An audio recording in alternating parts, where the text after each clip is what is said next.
Wall Street, 1929. While thousands of investors hurled themselves from windows and countless fortunes evaporated into thin air, I was calmly collecting $100 million in profits. That's not a boast. It's mathematics. In the next hour, I'll share exactly how I anticipated the greatest market crash in American history and positioned myself to profit massively while others were decimated. This single principle of positioning against market euphoria has generated billions in profits for those who understand it. More importantly, it will show you how to protect yourself from the inevitable crashes that punctuate every market cycle. I've made and lost several fortunes throughout my trading career. The 1929 crash wasn't luck. It was the culmination of patterns I'd observed for decades. When everyone around me was greedily buying stocks at absurd valuations, I recognized the telltale signs of a market bubble ready to burst. The excessive margin trading, the public mania, the taxi drivers giving stock tips. I'd seen it all before. By September 1929, I had built a massive short position against the market. My brokers thought I was insane. "Jesse," they'd say, "you're fighting the trend." But I wasn't fighting the trend. I was anticipating its inevitable reversal.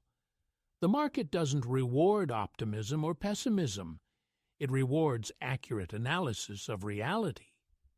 When Black Thursday hit on October 24th, I watched calmly as panic engulfed Wall Street. The ticker tape ran hours behind as selling accelerated. Grown men wept openly on the trading floor. Meanwhile, I was executing my predetermined plan. No emotion, no hesitation, just mechanical precision as my short positions exploded in value. By the time the crash bottomed, I had accumulated approximately $100 million, equivalent to over $1.5 billion today. Not because I was smarter than everyone else, but because I respected the market's brutal efficiency at punishing excess. Here's what you'll learn. First, the specific signals that telegraph major market reversals before they occur.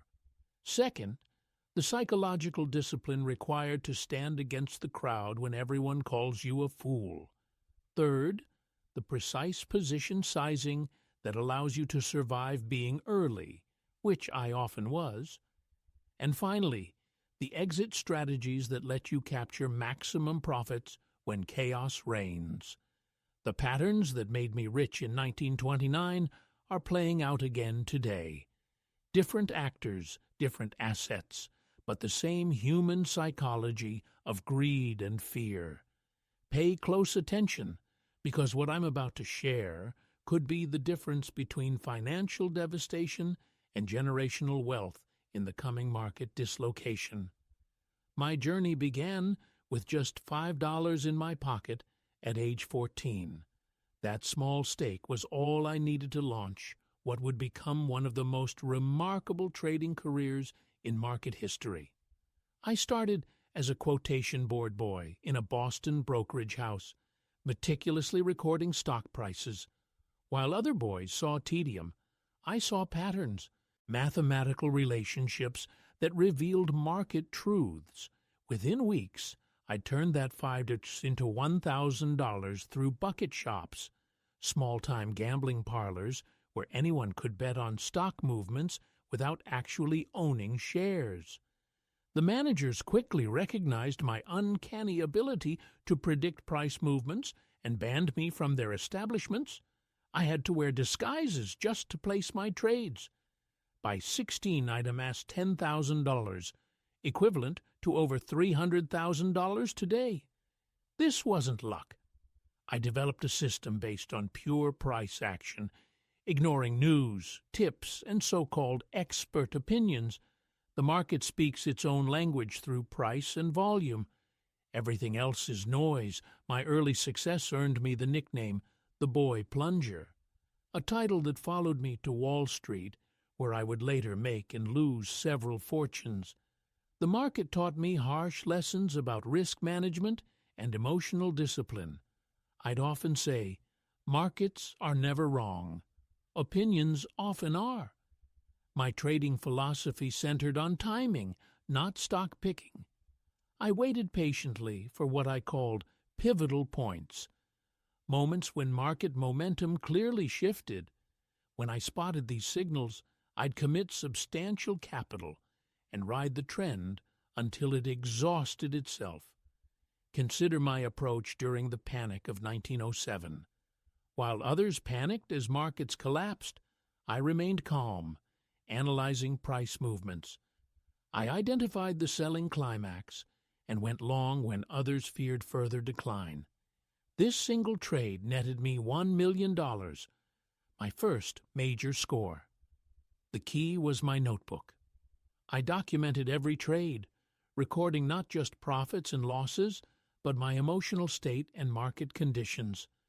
This practice revealed my recurring mistakes, primarily entering too early and exiting too late.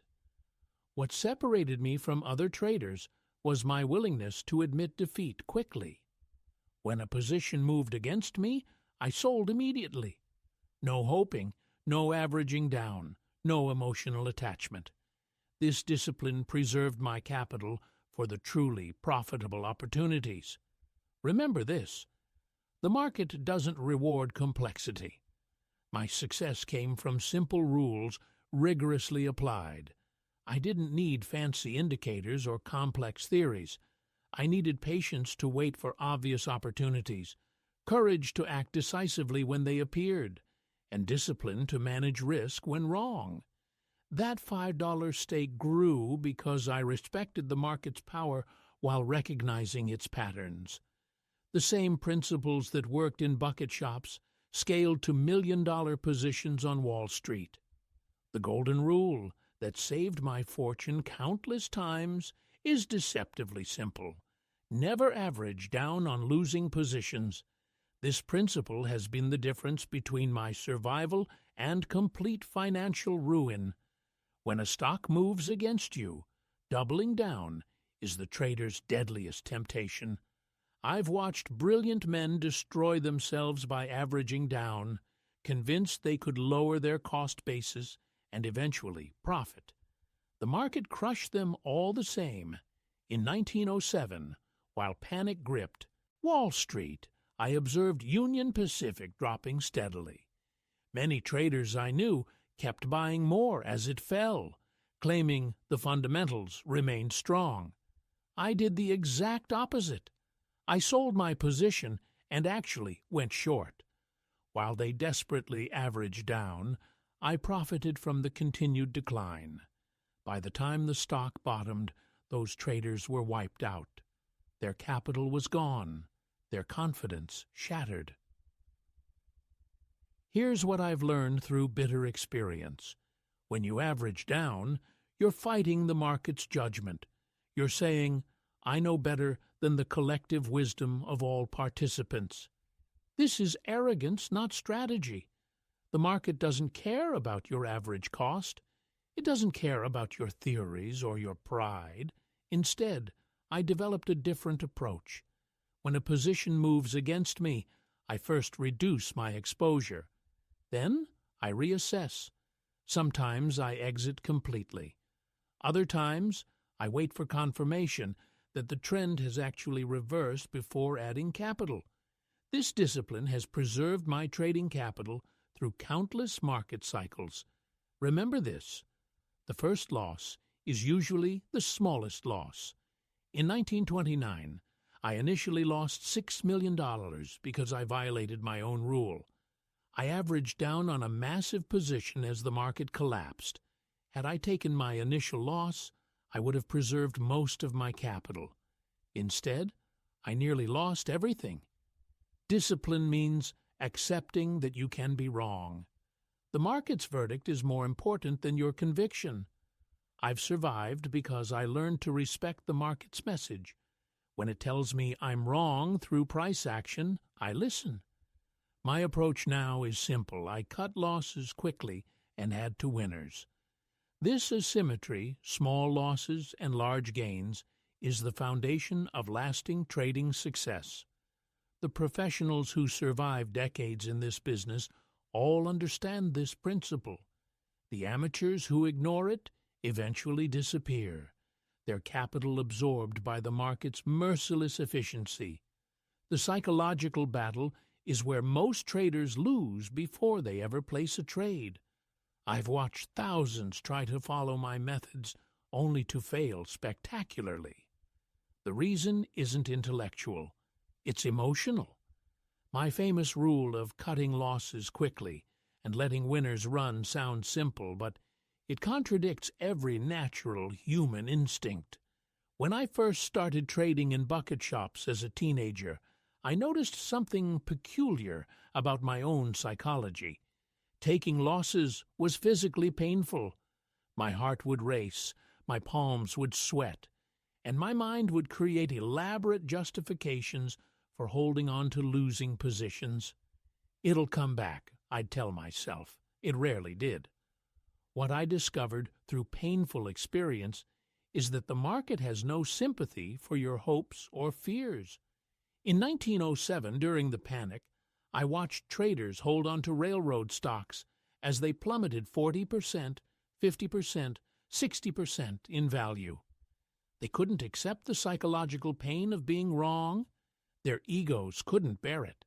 I made millions by doing the opposite, cutting my losses immediately when the market moved against my position. Your brain is literally wired against successful trading. The dopamine hit from a winning trade is nothing compared to the cortisol flood from a loss. Loss aversion isn't just a concept, it's biological. Studies show we feel losses twice as intensely as equivalent gains. This is why most traders will take small profits quickly, but let losses grow enormous.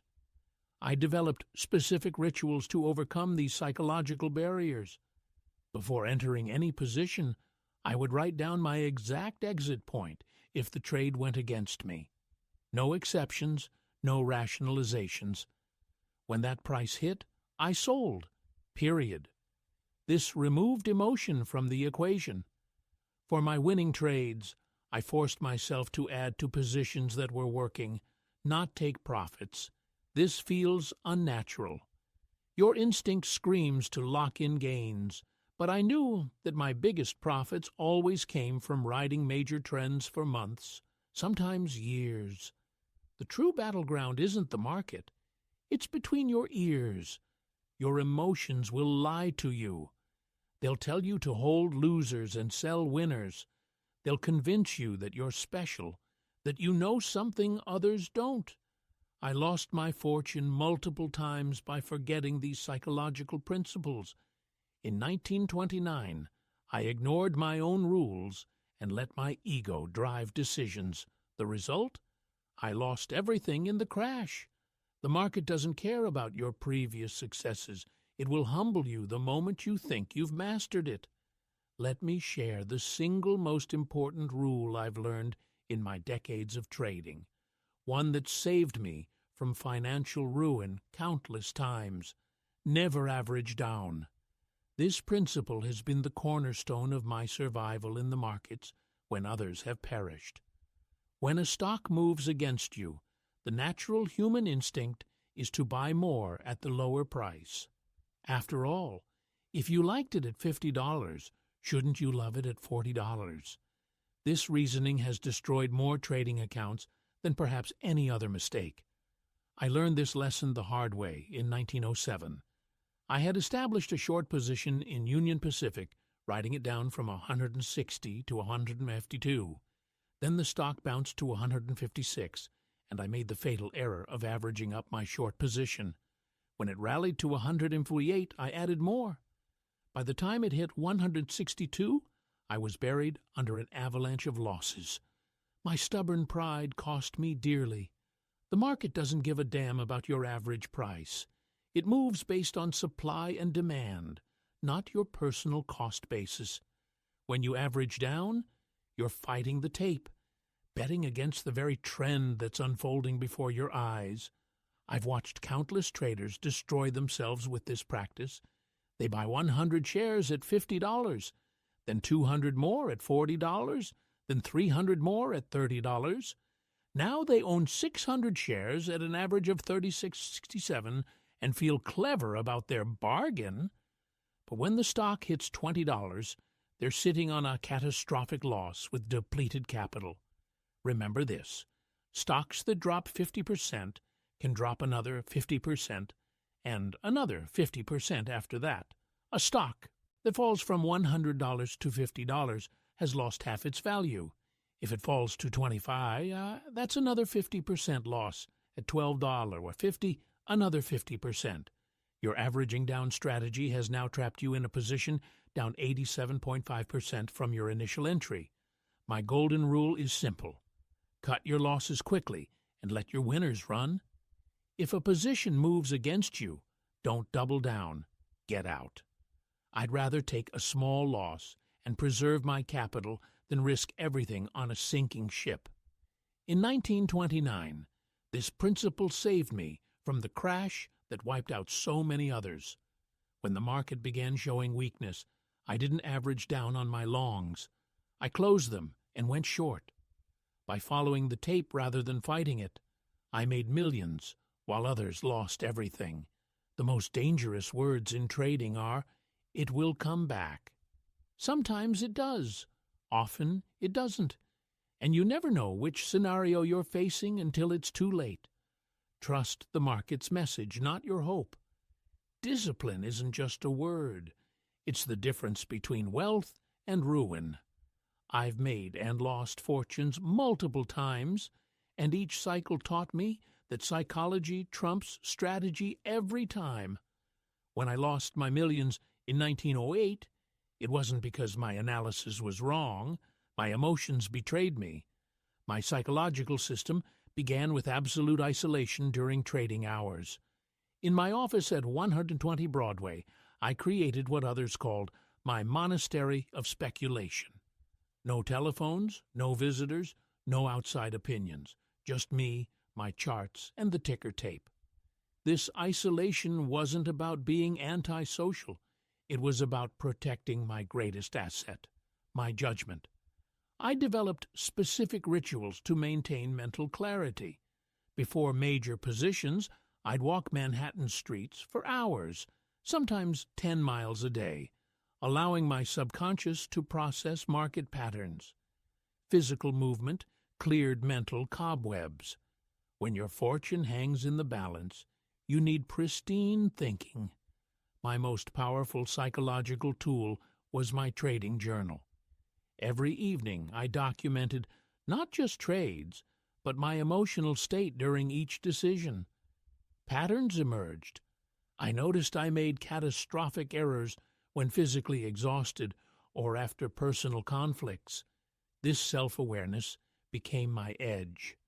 The psychological battle intensified during drawdowns.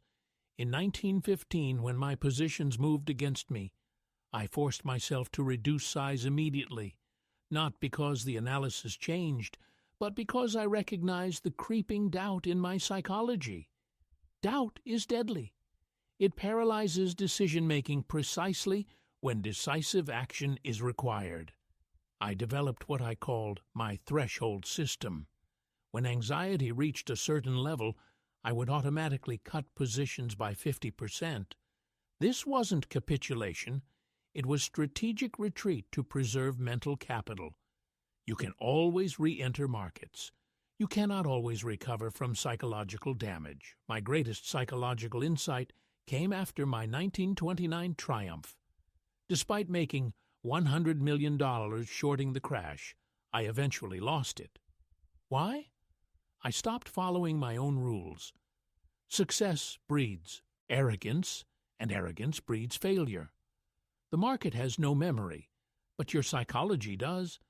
Past victories can become future vulnerabilities. Remember this: when you're making money, fear complacency. When you're losing, fear desperation. Both extremes distort judgment. The disciplined mind, not the brilliant one, survives in markets. I've seen mathematical geniuses broken by their inability to control impulses, while disciplined Average intellects built lasting fortunes. My psychological edge wasn't superhuman willpower. It was systematic self-awareness and predetermined rules that protected me from myself. The market didn't destroy me during my failures. I did. The panic of 1907 was my first major vindication as a trader. I was only 30 years old, but I'd already made and lost fortunes twice. This time, however, I was ready. The market had been giving me clear signals throughout 1906, and I'd positioned myself accordingly. I watched as the market began to crack in early 1907. The copper market collapsed first when the United Copper Company failed in its attempt to corner the market. I recognized this as the first domino, not an isolated incident. When others saw random events, I saw the pattern forming. By October, I was heavily short. I'd committed almost everything I had to my position. My brokers thought I was insane. "Jesse, you're betting against the entire market," they warned me. But I wasn't guessing. I was reading the tape. The market was telling its story plainly for anyone disciplined enough to listen. When the trust companies started failing, particularly the Knickerbocker Trust Company, on October 22nd, the panic accelerated exactly as I anticipated. The market plummeted 50% from its peak. While others were being wiped out, I made $1 million in a single day, equivalent to about $30 million today. By the end of the crash, my profits exceeded $3 million. This wasn't luck. I had followed my rule religiously. I sold because prices were going down, not because of opinions, news, or rumors. The tape told me everything I needed to know. While others were paralyzed by fear or clinging to hope, I simply followed the market's direction. The lesson I learned in 1907 was invaluable. The market is always right. When J.P. Morgan had to personally intervene to stop the banking collapse, many thought the worst was over. But I didn't cover my shorts based on that news. I waited until the tape told me the selling pressure had exhausted itself. I watched for the classic signs: dwindling volume on down days, failed attempts to push prices lower, and finally, strength in the face of bad news. Only then did I begin to cover my positions and eventually go long. The 1907 panic taught me patience above all else. I had positioned myself months in advance and waited for the market to prove me right. Most traders can't tolerate that psychological pressure. They need immediate gratification or validation. But the biggest profits come to those who can. Wait, remember this: it's not the thinking that makes the money. It's the sitting and waiting. In 1907, I didn't just predict a crash. I positioned myself correctly, and then had the discipline to ride it to its conclusion. 29 was my ultimate test, the great crash that would prove whether my methods were truly sound or merely lucky guesses in a bull market. I had been anticipating this collapse for months. The signs were there for anyone willing to see them: excessive margin lending, wild speculation in stocks with no earnings, and a public frenzy that reminded me of the panic of 1907. The market doesn't announce its intentions with trumpets, but it does whisper warnings to those who listen carefully. By early September 1929, I had established my largest short position ever. My brokers thought I had lost my mind. "Jesse, you're fighting the tide," they told me. But I had learned long ago that the majority is almost always wrong at major turning points. When taxi drivers and shoe shiners are giving stock tips, the professionals should be heading for the exits. When the crash finally came in October, I was perfectly positioned. While others jumped from windows on Wall Street, I made approximately $100 million in today's dollars.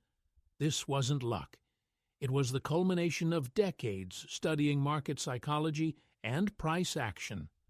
The key lesson from 1929 wasn't simply that markets can crash. The deeper insight was understanding how human psychology drives these extreme movements. Fear is a much stronger emotion than greed. In a panic, people don't sell because they want to. They sell because they have to. Margin calls force liquidation, creating cascading selling pressure.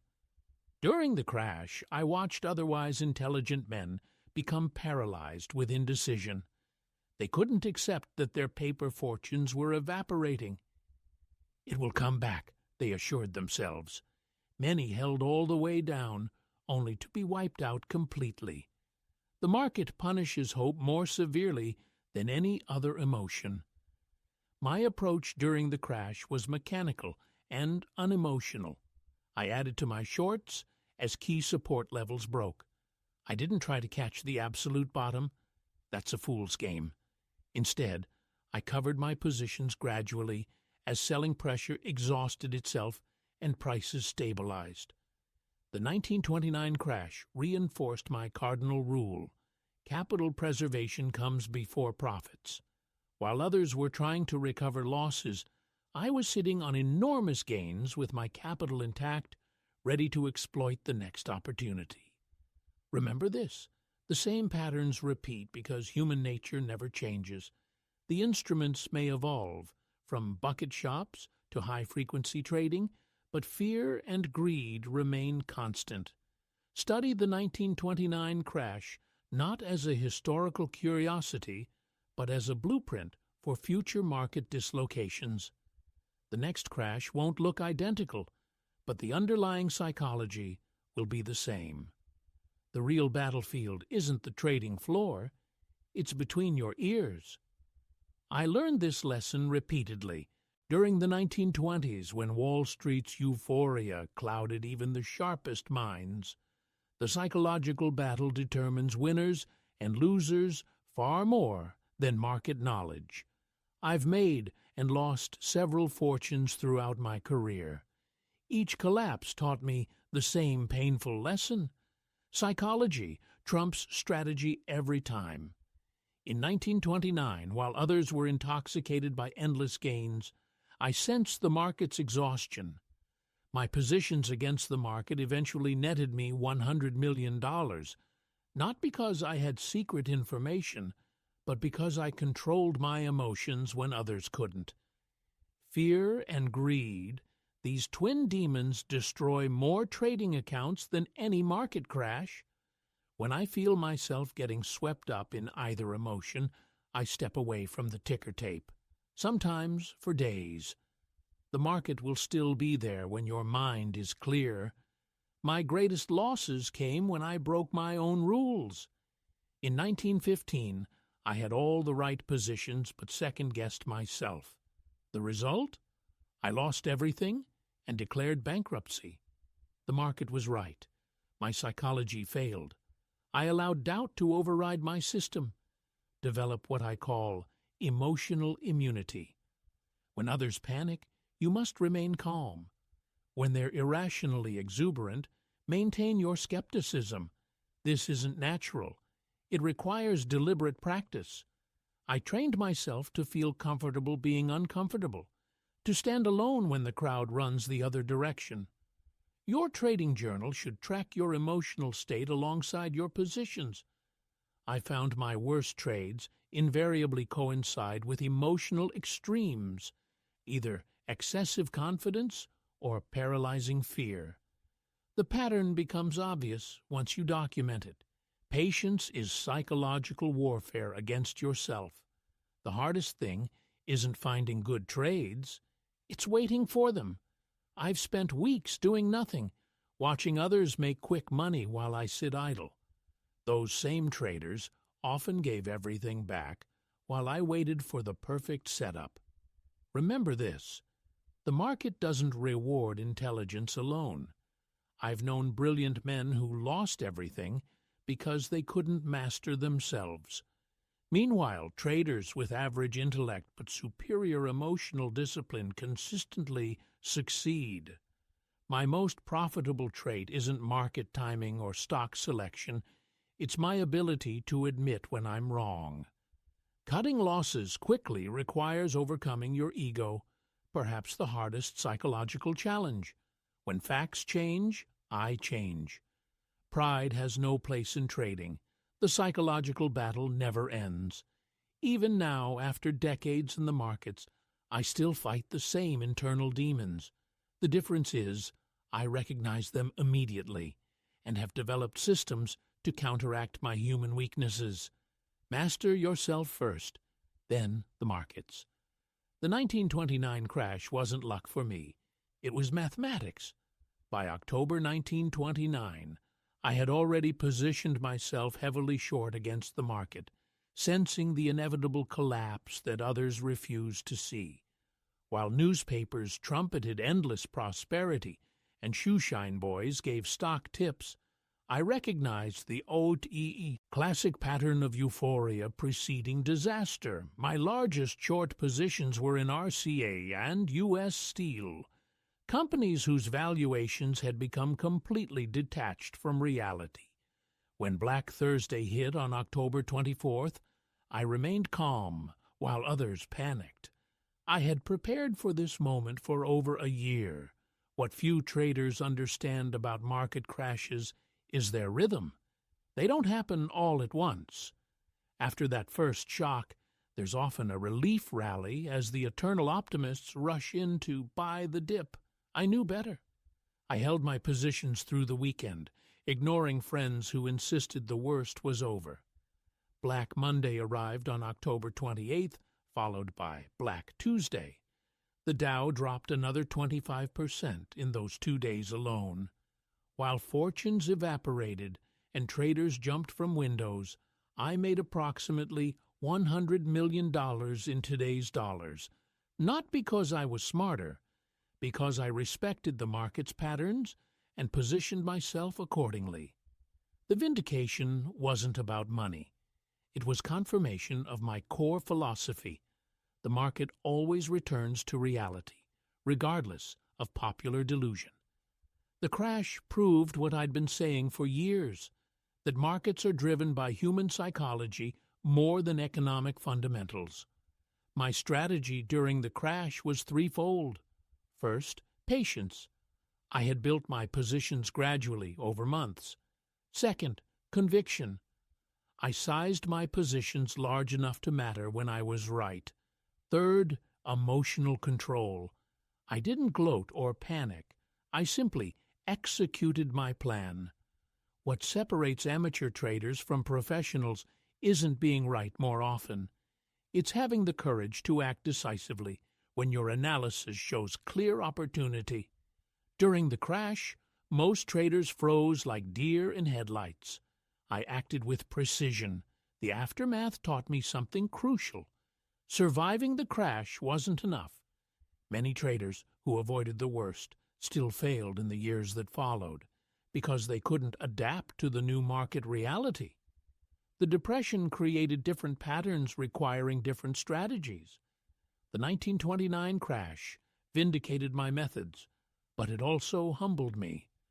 I realized even the greatest victories contain seeds of future defeat if you become overconfident. The market gave, and later the market would take away. That's why I never stopped studying, never stopped adapting. The moment you think you've mastered the market is precisely when it will destroy you. In 1934, I made a mistake that nearly cost me everything. Despite my own ironclad rules about never averaging down on a losing position, I broke that cardinal principle. This wasn't just any rule. This was perhaps my most sacred trading commandment, one that had saved me countless times before. The market had been trending upward for months following the worst of the Depression. I'd built substantial short positions, convinced we were due for another downturn. The fundamentals supported my thesis. Unemployment remained high, industrial production was sluggish, and the banking system still fragile, but the market kept climbing. Instead of cutting my losses as my own rules demanded, I doubled down, then tripled down. I kept averaging into my short positions, certain the market would eventually prove me right. My ego wouldn't allow me to admit I was wrong. The market can remain irrational longer than you can remain solvent, I'd often told others. Yet here I was, ignoring my own wisdom. I kept throwing good money after bad, convinced my superior analysis would eventually triumph. By mid-1934, my losses had grown catastrophic. I'd violated not just one rule, but several. I averaged down on losing trades. I let emotion override discipline.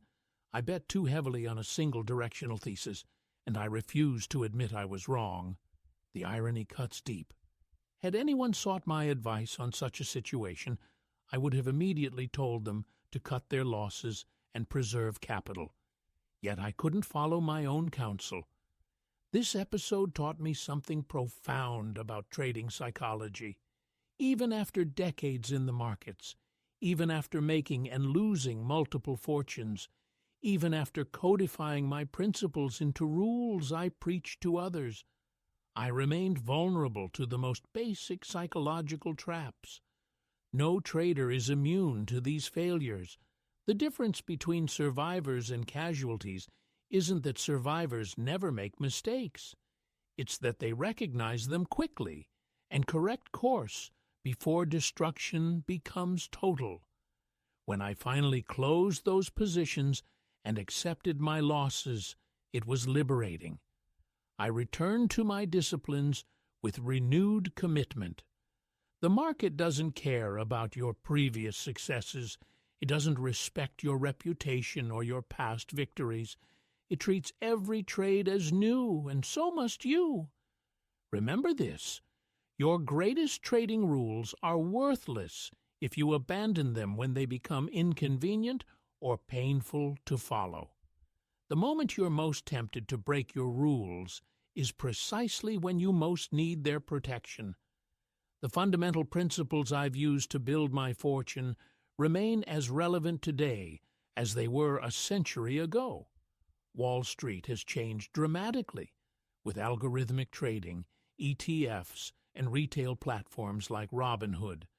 But human psychology hasn't evolved one bit. The same fear and greed that drove markets in my day still rule today's exchanges. I've watched modern traders make the same mistakes I made in my early days. They chase hot trends without understanding underlying value. They overtrade, rack up commissions, and wonder why their accounts shrink. They ignore the wisdom of patience, something that cost me millions before I learned better. Today's retail investor has advantages I never dreamed possible. The information asymmetry that once gave professionals their edge has largely disappeared. You can access real-time data, company filings, and sophisticated analysis tools from your smartphone. But this abundance creates its own problem: information overload. I'd approach today's markets with the same disciplined simplicity I eventually developed.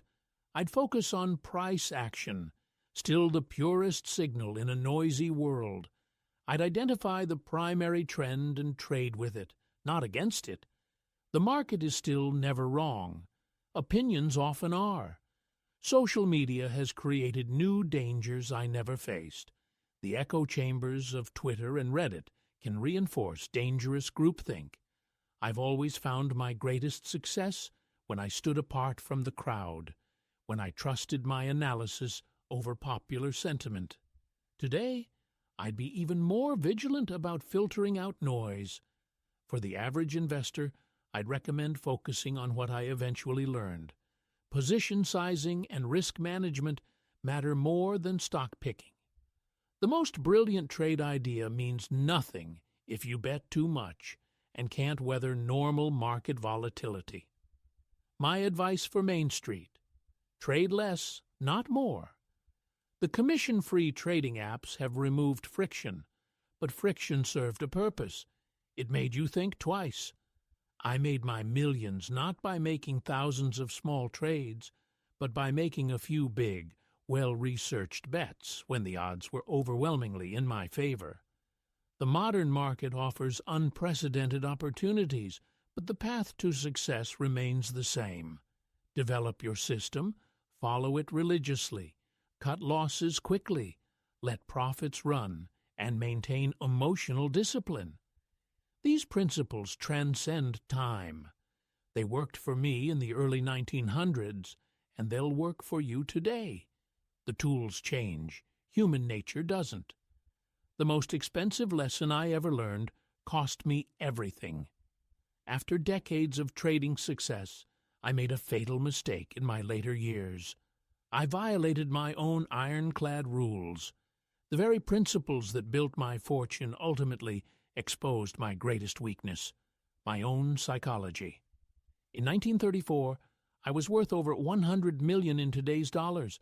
By 1940, I was broke. Not because the market changed, because I changed. I abandoned discipline for emotion. Let me be brutally honest about what destroyed me. I began trading on tips and hunches instead of my proven system. I listened to others rather than the market itself. I held losing positions hoping they'd recover, breaking my cardinal rule of cutting losses quickly. I doubled down on failures instead of admitting mistakes.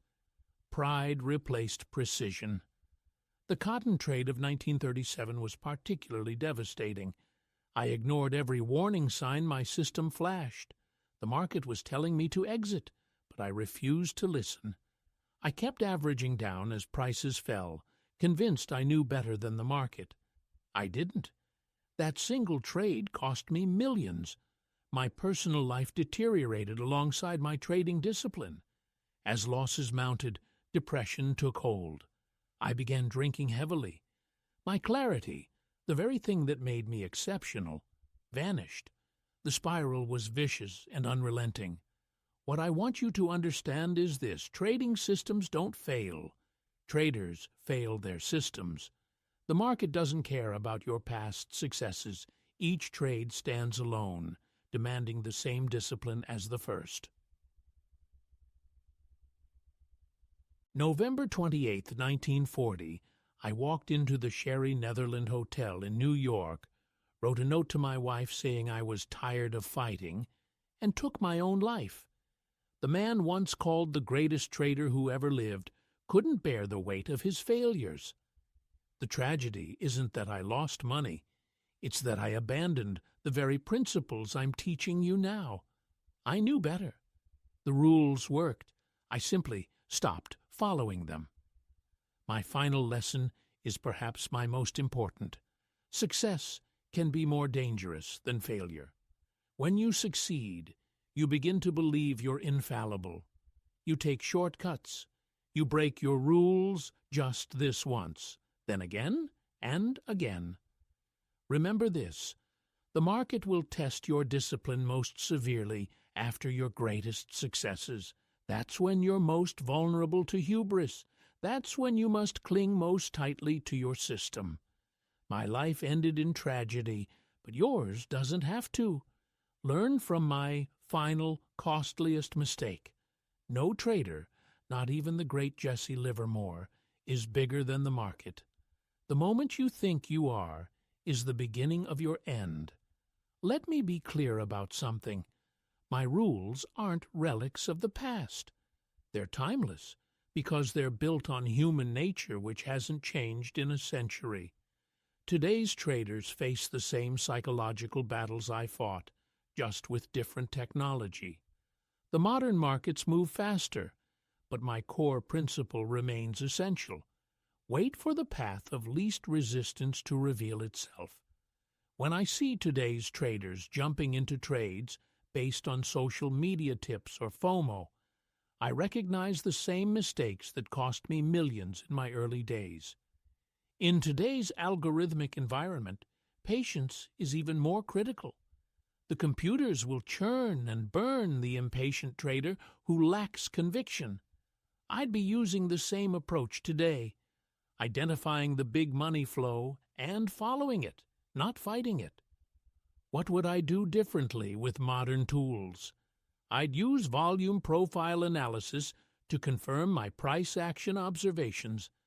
I'd watch options flow for institutional positioning, but I wouldn't let these tools replace my core discipline of waiting for confirmation before committing capital. The modern trader has one significant advantage I lacked: data visualization. When I tracked market movements, I did it with pencil and paper, plotting each significant price point manually. Today, you can see patterns emerge in real time. Use this advantage, but don't let it seduce you into overtrading. One modern adaptation of my approach: use smaller initial positions with defined stop losses. In volatile markets, this allows you to test your thesis without risking significant capital. If the market confirms your direction, add to your position systematically. This is how I would adapt my pyramiding technique today. Social media creates a particular danger I never faced: the constant bombardment of opinions. I would treat this noise exactly as I treated tips in my day: worthless distractions. The market's action remains the only truth, worth following. For today's retail trader, I recommend focusing on fewer instruments. The proliferation of trading vehicles, options, futures, cryptos, thousands of stocks, creates the illusion that more opportunity equals more profit. False. Master one market before expanding. I made my greatest fortunes in a handful of instruments I understood deeply. Remember my cardinal rule: never average down on a losing position. This remains perhaps the single most violated principle in trading, regardless of era. The market is telling you you're wrong. Listen to it. My methods worked in the panic of 1907, the crash of 1929, and would work in today's markets because they're built on understanding human behavior in crowds. The instruments change, technology evolves, but fear, greed, and the tendency to run in herds, these never change. The market is a psychological battlefield. I learned this the hardest way possible, by losing 4 fortunes before finally mastering my own mind. My greatest edge wasn't my system, but my psychological discipline. When everyone else panicked in 1907, I remained calm and made my first million. When the 1929 crash came, I anticipated it because I'd trained my mind to see what others couldn't. Let me share the psychological framework that separated me from the amateurs. First, I developed complete emotional detachment from my positions. Stocks don't know you own them. They don't care about your mortgage, your dreams, or your fears. I trained myself to view the market as purely mechanical, patterns of supply and demand, nothing more. When I entered a trade, I didn't hope, pray, or wish. I observed. I let the market tell me if I was right or wrong. This detachment allowed me to cut losses quickly, something most traders fail to do because they become emotionally attached to being right. Second, I developed infinite patience. The market rewards those who can wait for the perfect setup. I'd often sit for weeks with my capital idle, watching. The amateur is always trading, always busy. I made my millions by waiting for those few perfect moments when all conditions aligned. As I famously said, throughout all my years of investing, I found that the big money was never made in the buying or the selling. The big money was made in the waiting. Third, I cultivated absolute self-honesty. I kept meticulous records of every trade and reviewed them constantly. When I failed, I didn't blame the market, other traders, or bad luck. I analyzed my errors with brutal honesty. This practice, confronting my mistakes without excuses, transformed my trading. Fourth, I learned to think in probabilities, not certainties. Every trade has risk. I never believed I was 100% right, only that the odds favored my position. This probabilistic thinking freed me from the emotional devastation of losses. Losses weren't failures. They were the cost of doing business. Finally, I developed unshakable confidence, not from ego, but from testing and proving my methods through thousands of trades. This confidence allowed me to act decisively when others hesitated and to stand firm when others wavered. Master your psychology first. The system matters far less than the mind operating it. In trading, you are your own worst enemy and potentially your greatest asset. I made and lost millions multiple times before understanding this fundamental truth.